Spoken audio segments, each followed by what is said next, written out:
Deputy chief Gobinda Basumatary ডাঙৰীয়া আজি কিছুদিন ধৰি সোশ্যাল মিডিয়াত প্ৰচাৰ হৈ আছে PNRD SOPT যোগেদি এজন বিশেষ ব্যক্তিৰ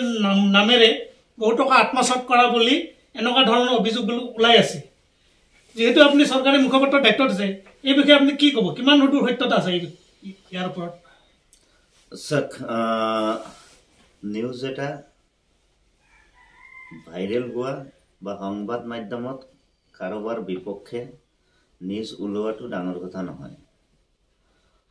এটো সম্পূৰ্ণ ভিত্তিহীন ইয়াৰ কোনো সত্যতা নাই কাৰণ যিজন ব্যক্তিৰ নাম আহিছে স্যাক্ৰিফাইস কৰা লিডাৰ গোবিন্দ বসুমতাৰী ডাঙৰীয়া বড়োলেণ্ডৰ জনসাধাৰণৰ হৈ 34 বছৰ তেখেত নিজৰ লাইফটোই হেক কৰি দিছে মানে ৰাইজৰ নামত উচুগা কৰি দিছে তেনেকুৱা ব্যক্তি এজনৰ মানে এনেকুৱা এটা নিউজ সংবাদ মাধ্যমত প্ৰচাৰ হোৱাটো আমিও আমাৰো মনটো ভাল লগা নাই প্ৰথম কথাটো হৈছে যেটো অভিযোগ আহিছে দীপক মুছাহাৰী ডাঙৰীয়া নাম এটা আহিছে যে তেখেতৰ লগত মিলি সৰকাৰী ধন আত্মসাৎ কৰা বুলি অভিযোগ এটা আহিছে মই এটো পঞ্চায়তে নাকচ কৰিছো ইয়াৰ কোনো ভিত্তি নাই কথাটো হৈছে আমাৰ যিসকল দলীয় কৰ্মী প্ৰাইমাৰী লেভেলৰ কথাই কক আৰু প্ৰাক্তন এনডিএফবি যিসকল কেডাৰ আছিল দলীয় হিচাপে কামকাজ কৰি আছে তেখেতসকলৰ নিজৰ নামত কোনো ধৰণৰ ৰেজিষ্ট্ৰেচন নথকাৰ ফলত কিছু কাম দীপক মুছাহাৰী ডাঙৰীয়া ৰেজিষ্ট্ৰেচনত বা তেখেতৰ নামত টেন্ডাৰ হৈছিল যদিও ইয়াৰে এটা কাম দীপক মুছাহাৰী ডাঙৰীয়াই কৰি পোৱা নাই সৰকাৰীভাৱে যিখিনি সহযোগ কৰিব লাগে ডেপুটি চিফ গোবিন্দ চন্দ্ৰ বসুমতাৰী ডাঙৰীয়াই তেখেতে সহায় সহযোগ কৰিছে দলীয় কৰ্মীখিনিক আৰু এটা কথা স্পষ্ট কাম হৈছে হোৱা নাই বিভাগীয় কৰ্তৃপক্ষৰ পৰা যিখিনি কামৰ লিষ্ট আছে লিষ্ট লৈ যেটো নিউজ চেনেল প্ৰতিবিম্ব লাইভ বুলি যেটো নিউজ চেনেলে এই নিউজটো বজাইছে মই হাই নিউজ চেনেলৰ সংবাদ কৰ্মীক মই মানে অনুৰোধ কৰিব বিচাৰিছো লগতে চ্যালেঞ্জও কৰিব বিচাৰিছো ডাঙৰীয়া আপুনি গোটেই এভিডেন্স মোৰ হাতত আছে আপুনি অকনমান ফিল্ডত আহি তদন্ত কৰক একচুৱেল কাম হৈছে না নাই নিবিদা যাৰ নামতেই নহক কিয় কোনোবাই যদি আপোনাক হেল্প কৰিছে আপোনাক সাব কন্টেক্ট হিচাপে হোক যিকি নহক মই এটা কথাই কৈছো দলীয় কৰ্মীক সহায় কৰিছে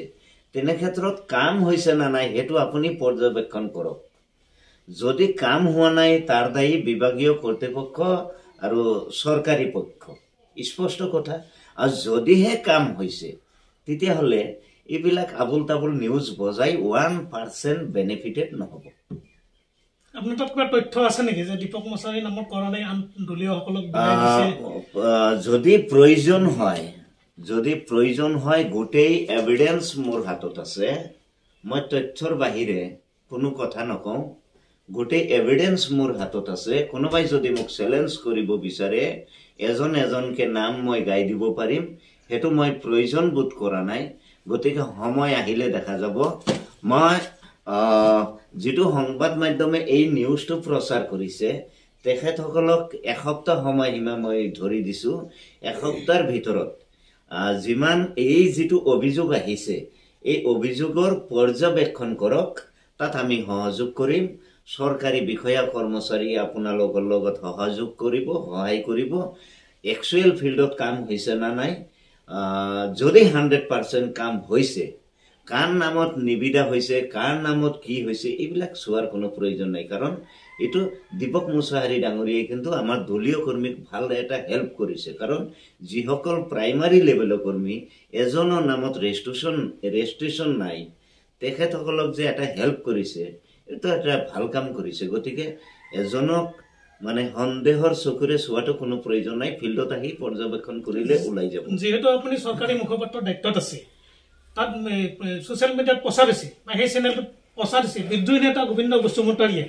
দীপক মছাৰ যোগেদি বহুত ধন আত্মসাত কৰি ৰঙীন জীৱন যাপন কৰিছে। প্ৰকৃত অৰ্থত ৰঙীন জীৱন যাপন কৰিছে। যিহেতু আপুনি বিটিআৰৰ বাসিন্দা, আপুনি এই বিষয়ে কি জানে? চাওক, দীপক মছাহাৰী ডাঙৰীয়া তেখেত এজন কণ্ট্ৰেক্টৰ। বহুত দিনৰ পৰা তেখেতে কাম কাজ কৰে। মই জনাত তেখেত এজন ভাল মানুহ, ভাল ব্যক্তি। সমাজত তেখেতৰ এটা মানে পৰিচয় আছে। আৰু গোবিন্দ চন্দ্ৰ বসুমতাৰী ডাঙৰীয়া বৰ্তমান বিটিআৰৰ ডেপুটি চিফ, লগতে ওদালগুৰি বিধানসভা সমষ্টিৰ বিধায়ক। গতিকে তেখেতৰ এনেকুৱা আজিৰ তাৰিখলৈকে ওদালগুৰিবাসী ৰাইজেই হওক বা বিটিচিবাসী ৰাইজেই হওক, আজিৰ তাৰিখলৈকে তেনেকুৱা পৰিৱেশ তেখেতৰ দেখা নাই। বিলাসী জীৱন যাপন কৰা তেখেতৰ লক্ষ্যৰ উদ্দেশ্যও নহয়। সেইটো হৈছে পাৰ্চনেল মেটাৰ। কাৰো পাৰ্চনেল মেটাৰত মই একো ক'ব নাযাওঁ। প্ৰথম কথাটো হৈছে সংবাদ মাধ্যমত যিহেতু এটা কথা বাজিছে যে গুৱাহাটী 6 মাইল স্থিত তেখেতৰ ফ্লেট থকা বুলি এটা অভিযোগ উত্থাপন হৈছে। গতিকে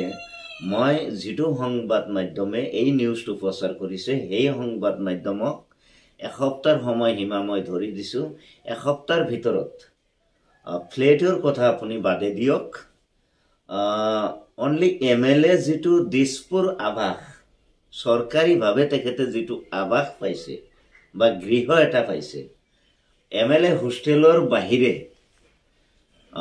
6 মাইলে কওক আৰু কিবা মাইলে কওক, যদি গুৱাহাটীত তেনেকুৱা এটা ভাড়া ৰুমক প্ৰমাণ কৰিব পাৰে, তেতিয়াহ'লে মই মানিম। অযথা এজন মানুহক, এনেকুৱা এজন ব্যক্তিক মিছা অভিযোগ আনি আচলতে সমাজত কি মেছেজ দিব বিচাৰিছে। আৰু এটা কথা মই স্পষ্টভাৱে ক'ব বিচাৰিছোঁ, এই সংবাদ মাধ্যমে যিটো নিউজ প্ৰচাৰ কৰিছে বা তেখেতক সাৰ পানী যোগাইছে, এসপ্তাহৰ ভিতৰত যদি প্ৰমাণ কৰিব নোৱাৰে, এই সংবাদ কৰ্মীৰ ওপৰত বা এই চেনেলটোৰ ওপৰত কিন্তু আইনী ব্যৱস্থা ল'বলৈ বাধ্য হ'ব।